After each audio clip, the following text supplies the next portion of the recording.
السلام علیکم دوستو، کیسے ہو؟ امید کرتا ہوں کہ آپ سبھی حضرات خیریت سے اور عافیت سے ہوں گے۔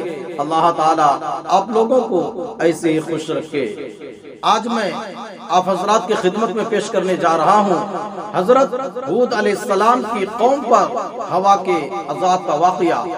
آپ ویڈیو کے لاسٹ تک بنے رہیے، انشاءاللہ آپ کو فائدہ ہوگا۔ تو چلیے آج کی بات شروع کرتے ہیں۔ حضرت ہود علیہ السلام کی قوم پر جب تیز ہوا اور آندھی کا عذاب آیا تو آپ صلی اللہ علیہ وسلم نے اہل ایمان کے گرد ایک دائرہ کھینچ لیا۔ جب ہوا وہاں تک پہنچتی تو خود بخود نرم ہو جاتی۔ جو لوگ اس خط کے باہر تھے، ہوا ان سب کے پر نیچے اڑا دیتی تھی۔ اسی طرح حضرت شیبان راعی رحمت اللہ علیہ بکریوں کے ریوڑ کے گرد ایک نمایاں دائرہ کھینچ کر جمعہ کی نماز کے لیے چلے جاتے تھے۔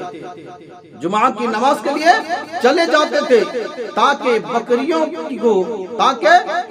کو کوئی بھیڑیا اٹھا کر نہ لے جائے۔ مولانا روم رحمت اللہ علیہ فرماتے ہیں کہ اسی طرح موت کی ہوا اللہ والوں پر نسیم جمل کی طرح نرم خوشگوار ہو کر چلتی ہے۔ جس طرح آگ نے حضرت ابراہیم علیہ السلام کو کوئی ضرر نہ پہنچایا، وہ اللہ کے مقبول تھے، تو انہیں تکلیف دینے کی آگ کو کیوں کر ہمت ہو سکتی تھی۔